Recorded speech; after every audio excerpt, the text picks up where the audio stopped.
Buat para jomblo yang kemudian berhayal, berfantasi untuk bisa poligami. Assalamualaikum warahmatullahi wabarakatuh. Pemirsa, pada video kali ini kita akan membahas sesuatu yang mungkin berulang-ulang terjadi dan orang terus bertanya ya, dan mungkin sering banyak dibahas ya masalah ini. Apa itu? Yaitu tentang poligami dan izin atau restu istri pertama.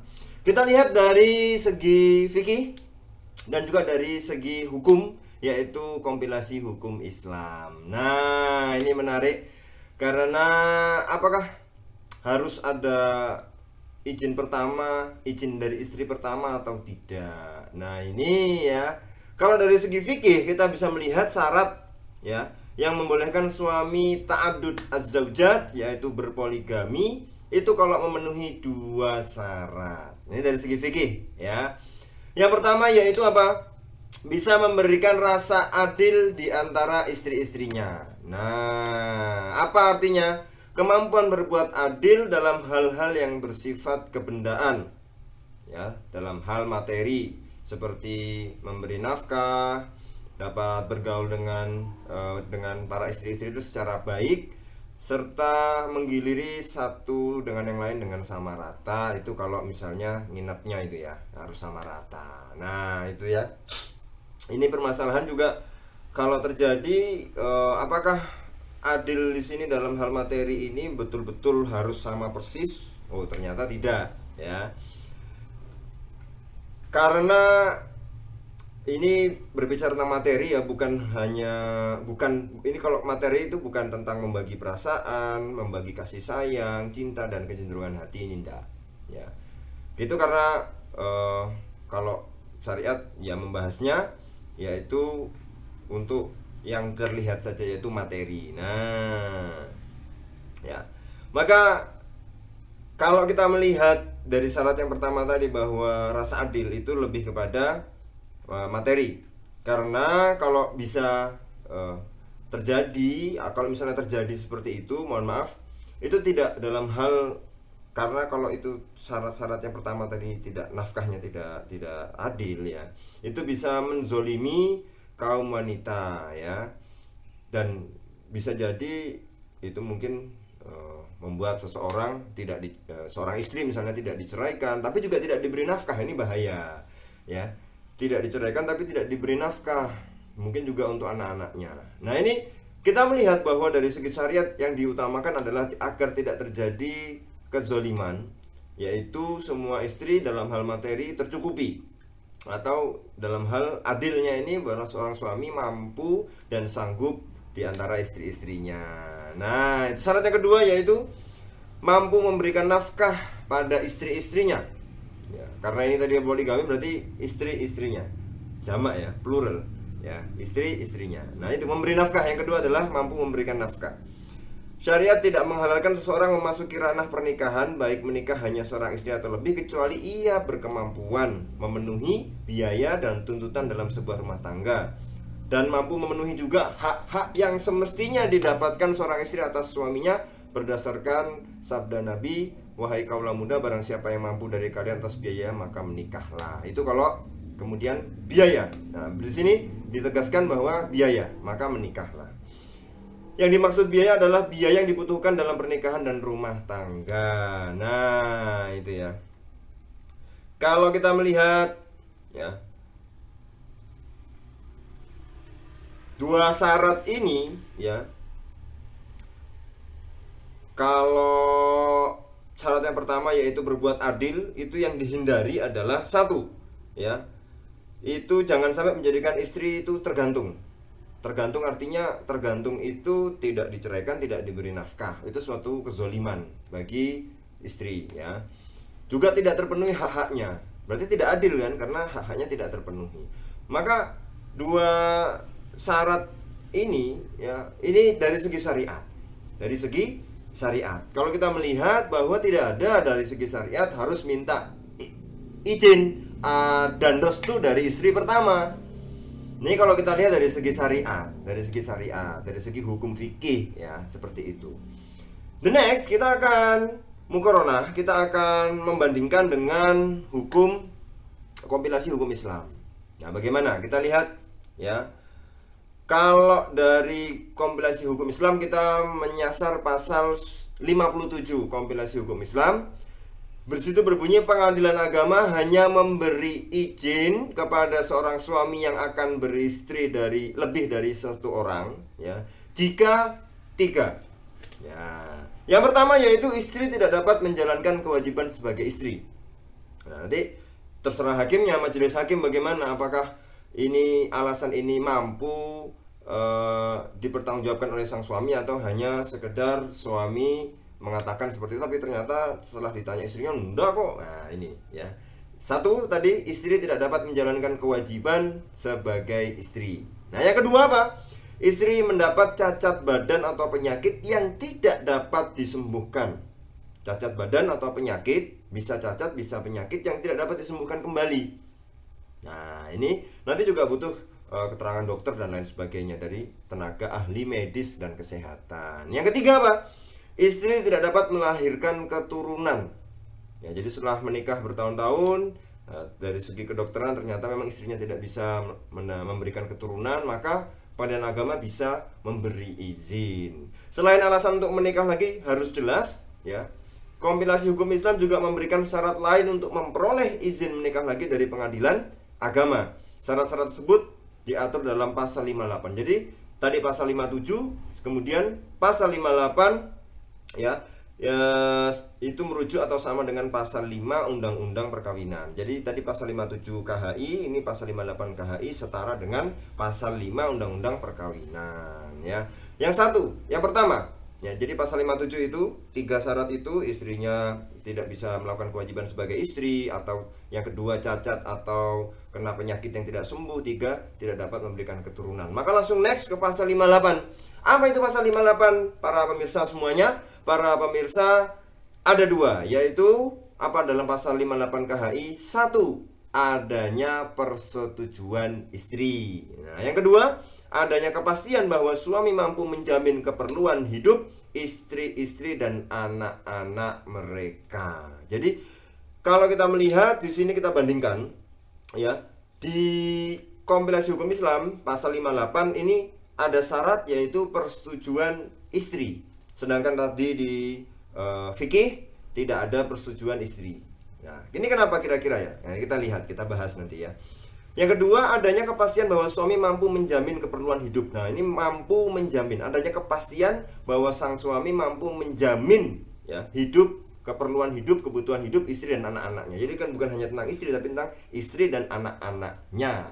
Nah, kalau kita melihat di sini bahwa jelas sekali yang pasal kedua dalam ayat kedua dalam pasal 58 ini sama dengan hukum fikih, yaitu hukum fikih tadi mampu memberi nafkah dan juga rasanya adil atau ada bisa berlaku adil untuk istri-istrinya. Nah, ini adil dari sini jelas bahwa dalam hal materi. Yang kedua, mampu memberikan nafkah ya, mampu memberikan nafkah. Nah, ini adil dan juga nafkah. Ini juga sama bahwa suami mampu menjamin keperluan hidup istri-istri dan anak-anak mereka. Nah, sedangkan pasal 57 yang 3 tadi bahwa tidak dapat menjalankan kewajiban sebagai istri, yaitu mendapatkan cacat badan atau penyakit yang tidak dapat disembuhkan, istri tidak dapat melahirkan keturunan, ini tidak tercantum di fikih, tapi ini syarat pasal 57 ini tambahan. Nah, ini kita sudah bandingkan 2 ini ya. Nah, syarat dari istri sifatnya adalah wajib kalau menurut kompilasi hukum Islam. Nah, ini ya, kedudukan izin untuk poligami menurut ketentuan di atas adalah wajib. Konsekuensinya, sehingga apabila dilakukan tanpa lebih dahulu mendapat izin, kalau poligami dilakukan tanpa izin istri pertama, maka perkawinan itu tidak mempunyai kekuatan hukum. Dengan demikian perkawinan itu juga tidak sah karena dianggap tidak pernah telah terjadi. Nah, jadi perkawinan itu tidak mempunyai kekuatan hukum dan juga perkawinan itu juga tidak sah.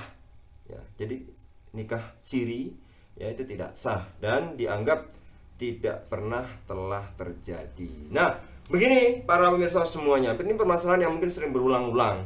Kita mengkomparasikan antara hukum fikih dan hukum kompilasi hukum Islam. Yang ini digunakan kalau untuk umat Islam yaitu nanti pengadilan agama. Nah, Kenapa kok memang ada syarat-syarat tambahan ya, seperti di pasal 57 tadi dan pasal 58 tadi ayat pertama.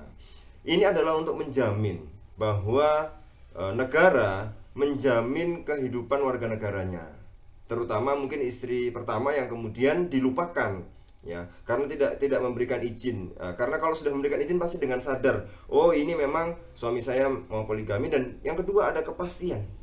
Kenapa ada kepastian? Karena negara menjamin agar istri pertama pun juga mendapatkan hidup yang layak, nafkah dan lain sebagainya untuk anak-anaknya, sekolah, biaya kesehatan dan lain sebagainya. Karena dalam banyak kasus sering terjadi bahwa ketika istri pertama terbengkalai, artinya tidak diurus, ini menjadi problem sendiri bagi anak-anak mereka. Mungkin kalau kita melihat dari segi mental atau psikologi anak-anak yang kemudian tidak diurus atau tidak diberi nafkah oleh ayahnya, oleh bapaknya karena sibuk kepada istri kedua, ini bagaimana dari segi banyak penelitian yang mengatakan seperti itu, bahwa anak-anak kemudian cenderung mengabaikan dirinya, tidak terikat lagi dengan keluarga, dan ini menjadi suatu problem tersendiri. Jadi bagaimana semestinya kalau kita lihat dari hukum yang berlaku sekarang, bahwa izin istri pertama adalah sebagai bentuk pengakuan. Kenapa? Karena ketika nanti terjadi mungkin suaminya meninggal dan ada harta yang harus diwariskan, maka pengadilan agama akan sangat mudah untuk mengaturnya karena legal secara hukum. Entah itu berkaitan dengan warisan ya, warisan. Jadi warisannya nanti bisa dibagi antara istri pertama, istri kedua, dan anak-anaknya mendapatkan haknya. Ini adalah upaya negara dalam menjamin bagaimana hak-hak setiap warga negara itu terpenuhi, yang kemudian ini adalah dilihat dari syariat Islam juga harus bisa terpenuhi. Kadang-kala seperti ini, ketika ada nikah siri, kemudian ada anak yang lahir dari nikah siri, maka dia tidak bisa dinisbahkan nasabnya ke bapaknya, ya kan? Mahkamah Konstitusi sudah membuat melegalkan bahwa anak tersebut tetap bisa diakui di mata negara, tetapi nanti nasabnya adalah ke ibunya. Nah, nasabnya adalah ke ibunya. Nah, ketika terjadi suami yang meninggal, maka si anak tadi tidak bisa mendapatkan warisan, ya, karena warisan ini dalam segi Islam, dari segi Islam harus diatur jelas, ya, dari mawaris. Kalau kita melihat hukum mawaris, bahwa setiap siapapun yang di bawah itu dan masih anaknya, maka itu bisa diatur dan dijadikan suatu produk hukum yang itu bisa bersifat memaksa. Artinya memang warisan itu bisa diatur sedemikian rupa. Nah, ketika hanya berlandaskan fikih misalnya, tetapi secara hukum legal tidak bisa dituntut, nah ini menjadi permasalahan sendiri. Apalagi kemudian kalau pengadilan agama atau negara tidak hadir di dalam peristiwa itu, maka bisa terjadi ya mungkin permusuhan, perselisihan yang tidak berujung. Ini masalah warisan ya. Dan juga nanti hak-hak yang lain ya, hak wali, hak menikahkan ya bagi suami misalnya anaknya perempuan, ini akan bisa terjadi dengan baik gitu. Karena negara sudah mengatur. Jadi kalau kita membandingkan para pemirsa semuanya, ketika ada poligami, kemudian ini di fikih tidak ada syaratnya izin dari istri pertama, tapi negara menambah syarat itu, ini tentu bukan tanpa tujuan. Tujuannya adalah melindungi hak-hak setiap warga negara ya, yang itu kemudian kalau dalam agama Islam, dalam kompilasi hukum Islam, hak-hak itu juga menyangkut ya tentang warisan, tentang wali nikah, tentang pengasuhan dalam hal nafkah, materi, dan lain sebagainya. Sehingga tidak ada yang terzolimi. Negara berusaha hadir di yang paling depan, garda terdepan, dan ini dalam hal mengupayakan terjaminnya hak-hak setiap warga negara. Bahkan satu bayi yang kemudian lahir, dia harus dijamin hak-haknya. Maka negara menjamin itu dalam rangka seperti itu. Nah, permasalahan sosial yang terjadi dalam misalnya sang suami tetap nekat ya menikah lagi tanpa persetujuan istri pertama, kalau kita lihat dari sisi fikih ya, itu bisa jadi sah. Tetapi kita juga lihat dong, kalau kita sering baksul masail ya, itu ada satu ibarat yang kemudian benar-benar mampu membuat kita untuk berpikir ulang untuk melakukan hal tersebut. Ta'atul imam wajibun, ya, menaati imam wajib. Menaati imam, imam itu adalah pemimpin. Nah, pemimpin dalam negara kita itu dibagi menjadi 3 golongan: eksekutif, yudikatif, dan legislatif. Nah, termasuk ta'atul imam itu adalah mematuhi peraturan perundang-undangan termasuk dalam kompilasi hukum Islam. Nah, konsekuensinya kalau kemudian pelanggaran itu terjadi, ya ini kan seringkali dijadikan alibi bahwa saya melaksanakan dalam hukum fikih. Hukum fikih tidak ada syaratnya istri izin dari istri pertama. Iya memang, tetapi kita juga harus membaca fikih secara luas bahwa ada ta'atul imam wajibun, menaati segala produk hukum perundang-undangan, ya, itu adalah wajib. Setiap warga negara wajib menaatinya. Kalau dulu kenapa disebut imam? Karena kekuasaannya absolut. Dia yang buat peraturan, dia yang kemudian melaksanakan peraturan itu, dia yang menghukum orang yang melanggar peraturan. Tapi sekarang kan sudah dibagi menjadi 3. Ada eksekutif yang menjalankan peraturan, ada legislatif yang membuat peraturan, produk undang-undang, ya. Kemudian ada yudikatif, pengadilan yang kemudian menyelesaikan masalah jika ada pelanggaran terhadap produk undang-undang. Nah, maka ini semuanya dianggap adalah imam, representasi dari imam, karena zaman dulu hanya 1. Nah, kalau kita melihat bahwa syaratnya untuk mengurus syarat izin poligami itu ada 12 dan bisa dilihat di KUA terdekat. Yang pertama yaitu surat permohonan rangkap 4, ya. 2, fotokopi KTP pemohon dan calon istri beserta istri pertama. Jadi benar-benar legal, istri pertamanya tahu bahwa suaminya ini ingin menikah lagi, dimintain fotokopi KTP-nya. Yang ketiga, fotokopi buku nikah pemohon. Nah, ini ya. Keempat, fotokopi kartu keluarga pemohon. Jadi buku nikah, kartu keluarga, lengkap semuanya. Surat keterangan status calon istri dari desa. Nah, calon istri yang kedua ini ada surat keterangannya dari desa. Bila belum pernah menikah, ya. Apabila pernah terjadi perceraian, melampirkan fotokopi akta cerai. Dan apabila meninggal dunia, melampirkan surat kematian. Jadi jangan sampai menikahi calon istri tapi itu masih istrinya orang, nggak boleh. Maka benar-benar harus legal secara hukum, difasilitasi seperti ini agar tidak terjadi bentrok atau perselisihan, permusuhan di kemudian hari. Jadi memang calon istri yang mau dinikahi ini, ya, selain istri pertama, ya, itu benar-benar ada suratnya, legalnya. Kalau dia cerai harus ada akta cerainya. Kalau itu memang cerai mati harus ada surat kematian suaminya. Kalau memang ada akta cerai, ini apakah sudah lewati masa iddah apa belum, itu majelis hakim akan meneliti secara jelas. Nah, seperti itu, ya. Yang keenam, surat pernyataan berlaku adil, bahwa saya akan berlaku adil. Nah, ini harus dinyatakan karena nanti akan jadi bukti gugatan. Nah, itu ya, ternyata tidak adil, ini suratnya kok nggak adil. Nah, bisa jadi bukti. 7, surat keterangan penghasilan yang diketahui desa atau instansi. Jadi memang ada melapor penghasilan saya segini. Jadi nanti untuk istri pertama, istri kedua ini sanggup lah, ya, itu.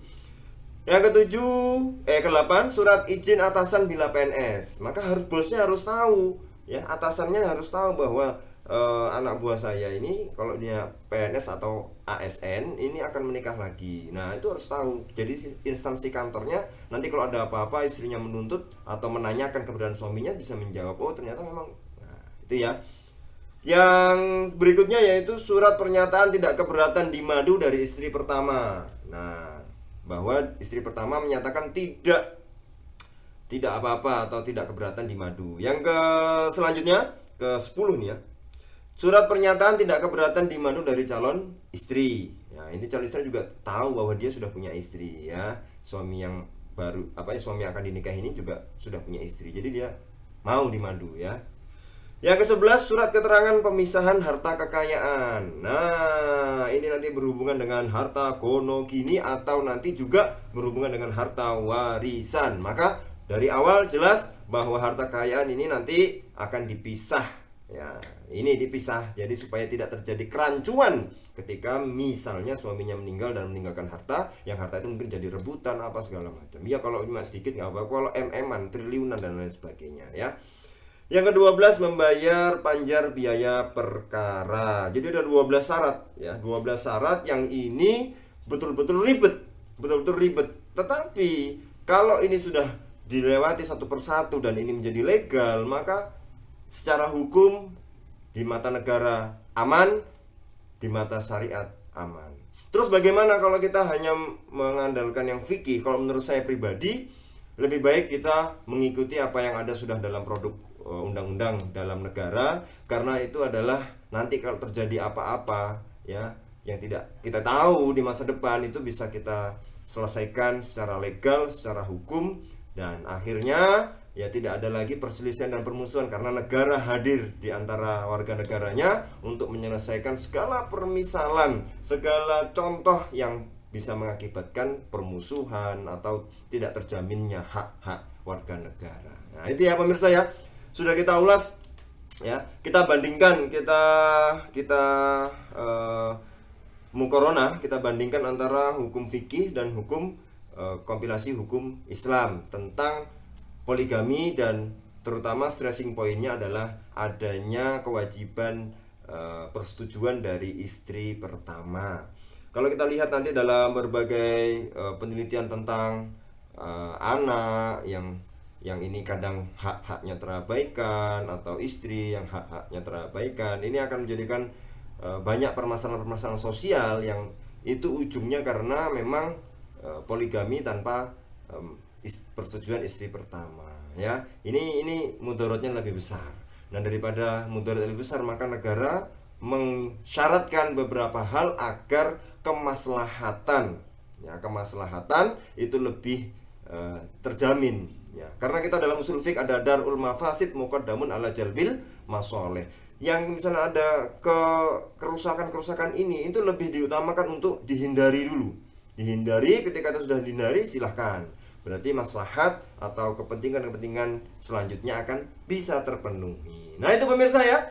Jadi buat para jomblo yang kemudian berhayal, berfantasi untuk bisa poligami, mungkin setelah nonton video ini jadi kendor, jadi tidak semangat lagi untuk poligami. Dan bagi suami-suami yang ingin berpoligami, ya kalau laki-laki berkumpul itu 3 orang, minimal 3 orang ya, itu pasti ngomonginnya poligami.